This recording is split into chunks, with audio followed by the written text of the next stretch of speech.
Pemirsa, upaya pemadaman kebakaran hutan dan lahan di kawasan Taman Nasional Bromo Tengger Semeru atau TNBTS terus diintensifkan. Selain mengerahkan ratusan personel di darat, pemerintah Provinsi Jawa Timur mengoptimalkan pemadaman melalui jalur udara menggunakan helikopter waterbombing dan drone penyemprot air. Informasi selengkapnya tunggu apa lagi bersama Kata Omah.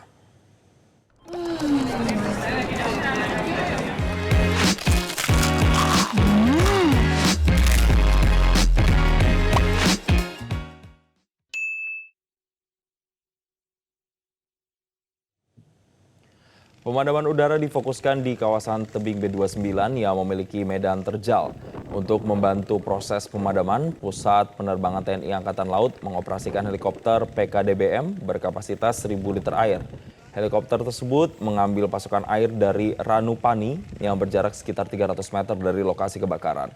Jarak yang relatif dekat membuat proses pengisian air dan penyiraman dapat dilakukan berulang kali dalam waktu singkat, sehingga mempercepat pengendalian api. Petugas gabungan akan tetap bersiaga hingga seluruh titik api dipastikan padam dan tidak ada lagi potensi kebakaran susulan di kawasan Taman Nasional Bromo Tengger Semeru.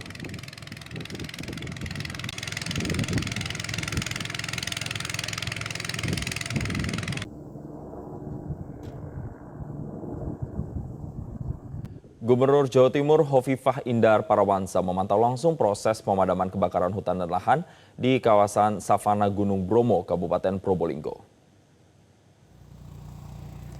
Dalam peninjauan tersebut, Gubernur Jawa Timur Hovifah melihat langsung operasional drone water spray dan helikopter waterbombing yang dikerahkan untuk mempercepat pemadaman api di sejumlah titik yang sulit dijangkau petugas di lapangan.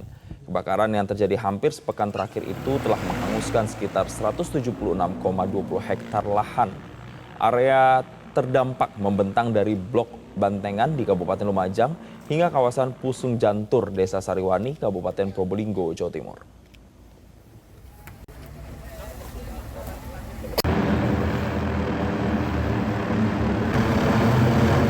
Pemirsa, untuk mengetahui upaya pemadaman kebakaran lahan dan hutan di kawasan Taman Nasional Bromo Tengger Semeru atau TNBTS, kita bergabung bersama Kepala Bidang Kedaruratan dan Logistik Badan Penanggulangan Bencana Daerah Provinsi Jawa Timur, Satrio. Selamat sore Pak Satrio. Selamat sore Mas Jason.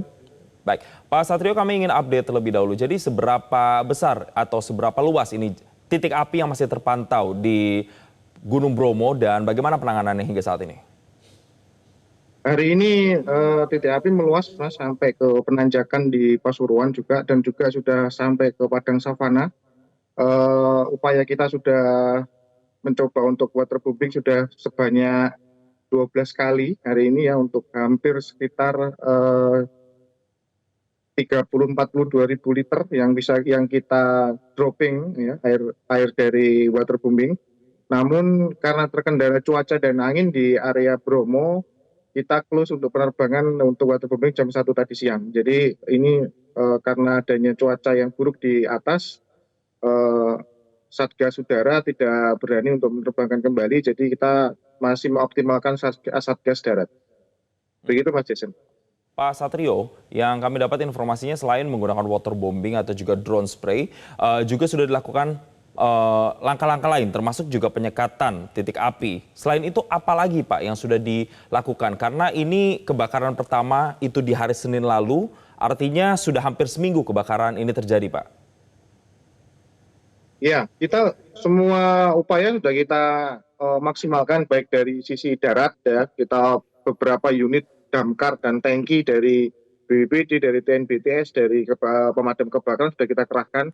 Kemudian juga kita sudah optimalkan dari teman-teman dari relawan juga kita sudah kerahkan semua, baik personil maupun unit kita. Kita sudah berupaya maksimal, namun juga beberapa kendala hambatan yang di lokasi Bromo tentunya menjadi tantangan kita, yang menjadi hambatan kita, seperti sumber air ya. Sumber air ini kita tidak bisa dekat ya. Sumber air ini untuk jaraknya kurang lebih kita ngambil di Ranupani ya. Dan itu perjalanan untuk mengambil ke sana ke Ranupani sampai ke Gunung Bromo itu sekitar 20 atau 1 jam untuk PP-nya. Jadi kendala-kendala tersebut menjadi hambatan kepada tim Satgas baik di darat untuk bisa mengoptimalkan pemadaman.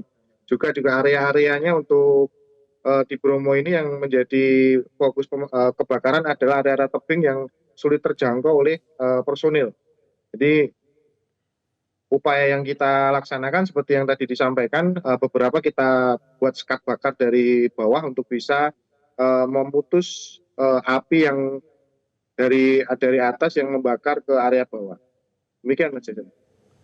Pak Satrio, berbicara soal dampaknya, bagaimana sampai dengan hari kelima kebakaran hutan dan lahan di Bromo ini sendiri, ini juga berdampak terhadap penutupan sejumlah ruas wisata di sana dari berbagai kawasan. Apakah sampai dengan saat ini artinya masih ditutup atau seperti apa, Pak Satrio?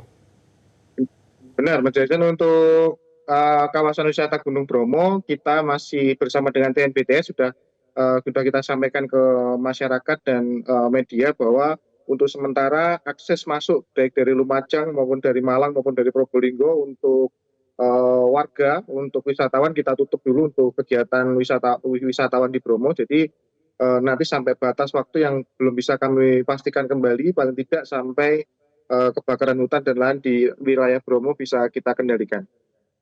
Ya, tadi juga kami sampaikan informasi bahwa Gubernur Jawa Timur Hovifah juga meninjau langsung proses pemadaman titik-titik api yang ada atau yang terjadi di Gunung Bromo. Apa kemudian kebijakan yang terkini yang bisa dilakukan, yang sudah kemudian disosialisasikan atau direncanakan untuk dilakukan segera, Pak Satrio?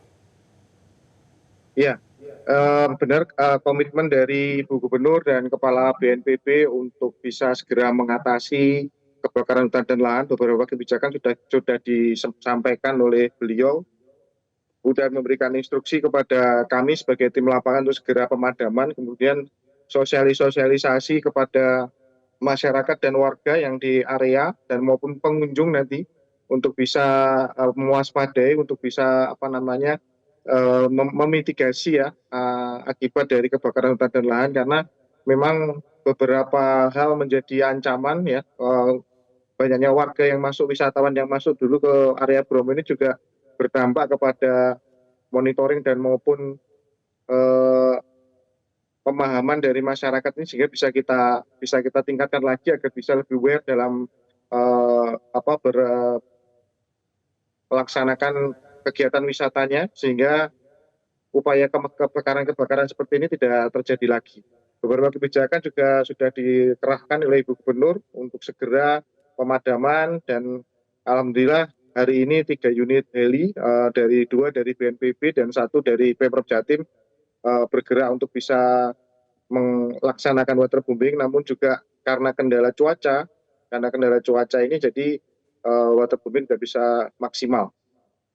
Baik, tentu diharapkan penanganan bisa lebih cepat dan kemudian titik-titik api bisa segera ditangani di sana. Terima kasih Pak Satrio Nurseno telah bergabung dan memberikan konfirmasinya bersama kami di Metro hari ini.